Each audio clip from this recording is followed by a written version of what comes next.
Okay, all right. I know my T-shirt is on the inside out. I have to wear it inside out because I can't wear my logo when I'm on TikTok. They don't want people knowing where you work if you're on TikTok.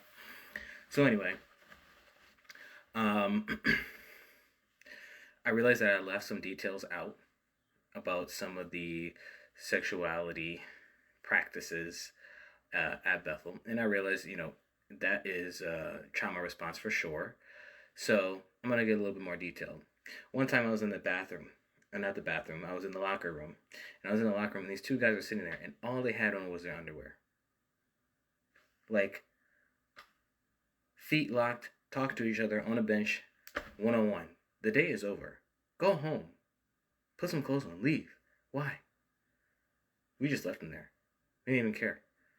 One time I was in the locker room after work, and you can hear the showers going. And first of all, there's like a line of just naked guys just waiting to use the shower, which is stupid because you all have private showers. Go home and take a shower. You don't have to wait in line. Anyway, you everyone's changing, and you hear these two guys in the shower. They're in the shower, and the locker room is echoey. These guys are going. It's been a while. We haven't showered together, and when I'm thinking to myself, I'm like, why the fuck would you say something stupid like that? Oh, he goes like, yeah, it's been a while. Yeah, we got to do this more often. Like, what? Do you hear yourself? One time I was in a different locker room, and my locker was you get a locker whatever is available, and so the only lockers that were available right next to the shower, and the open shower, and the shower was there. And one of the brothers who was standing, he was like, these lockers come with a view, and I'm like, that's weird. Um, One time I'm changing in the locker room, and I'm standing there. All I have on are my underwear, and this other guy comes up on me, and I look at him like, "Can I help you?" And he goes,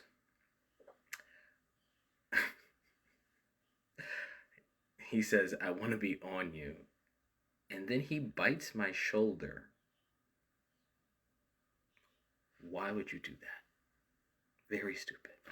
I had another time when we were working in the middle of work, and there was another guy who loved. Remember, I told you I'm well endowed in the back end. So I'm working and I'm cleaning the table, and we're fast paced. And he's like, "Good job, good job." Comes up and he slaps my ass. But I said, okay, please don't do that again. Now I get it, guys do that. Straight guys, they tap each other on the ass, whatever. But when you are sexually inclined to men, you're gay, bisexual, whatever, and you're a witness and you're trying to stay a witness, you don't want any attention like that. And then he kept doing it on a number of occasions, and finally I literally like yelled at him. I was like, do not do that again. And in front of everybody I was like, you don't just tap the butt, you grab, like you smack and grab my ass. Stop doing that. There's another time where we all got counseled because someone made it a trend to like go and like grab the thigh of someone, another brother, underneath the thigh, and he kept doing that. And so they were like, brothers, this is weird, stop doing that. In fact, don't touch each other unless it's necessary. um, Guys would steal each other's underwear. That happened. uh, and sometimes guys would like to get you in like compromising positions to test the waters. Again, like I said, I had guys try to get me drunk or tipsy enough so that they could try and kiss me or try and put their hand around me or try to get me alone in their room. Um, I've had, oh, that, you know, like I said, sexuality works both ways. I remember one time we were cleaning in the dining room, and again, those uniforms were tight. And another friend of mine who was also well endowed in the back end, we're in the dishwashing room, and I look at him, and he goes, "There's tours here." I'm like, "Oh yeah." So then a group of sisters comes through the kitchen dining room area. They tour the dining room, and they go past the machine washing room, and there we are working, and his back end was towards the outside to where the tours can see. And as the tour route went back, my sister came back and did a double take, and did that thing you do when a big ass woman walks past you. You look at them. That was funny. That happened.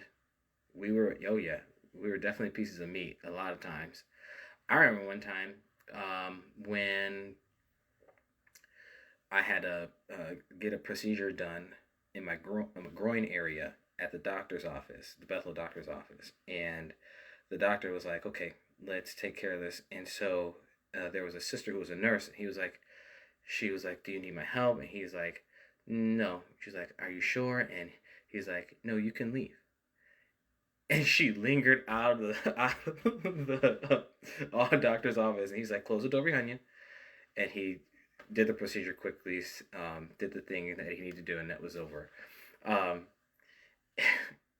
and the doctor, the doctors were all witnesses there, of course. My doctor was a commuter doctor, my primary. So then there was another time where I was at the dentist's office, and you know what happened? I'll just say it. I was at the dentist's office. I had a female dentist. She was a little older. She was taking care of my teeth, and she noticed that my teeth were really good. I had a perfect dental record at the time, and she said, "Oh, your teeth are really good. They're really clean." Now this is an older single sister, and um, she said, "Oh, your mama trained you well." I'm like, "Yeah, I guess so." She's like, "You're a good man," and then she goes, "You know what they say about good men?" I'm like, "No," and she goes, "With good men, anyone can lay." And I'm like, "Oh, okay." I don't know what that meant at that time. I didn't find out till later what that meant. Fast forward to a few years later, and I see this sister again as I am working in the same department as her at the time, as a commuter. She's older, much, much older, and she says, "I remember you." And she goes, "I remember you." He was like, "Did you ever work here?" Because I said, "Yeah, I did." She was like, "Ah," I said, "You were my dentist." And she was, "Oh, yeah." She's like, "It's funny." She's like, "Remember, she's like, I used to get counseled because I used to smack the boys' butts." Dead ass. Dead ass.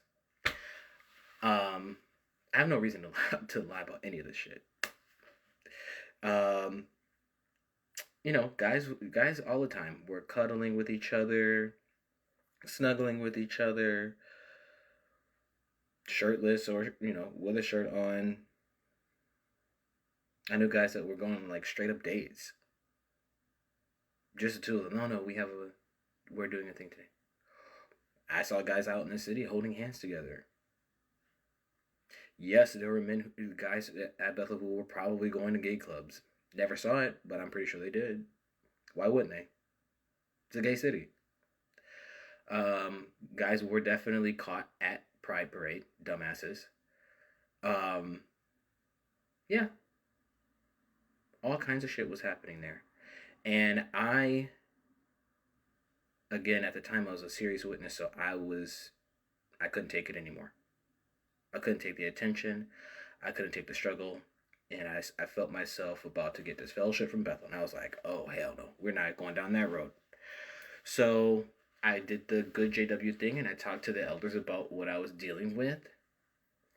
And I said, I think I want to go home. They agreed, and I left Bethel. And so that's that for me. My full-time life at Bethel. 4 consecutive years, 3.5 years total. And what's really stupid about Bethel is they only count the amount of hours that you're working. So when you get like your final report letter and your thank you letter for being at Bethel, it's actually much less amount of time that you're actually there. So stupid. They only count the time that you were at work as Bethel service. Very dumb. They're so petty. I can't stand those assholes. And so that kind of completes, the whole Bethel service full-time thing. Next segment, I'll talk about commuting. Much shorter. Again, I woke up when I was a commuter.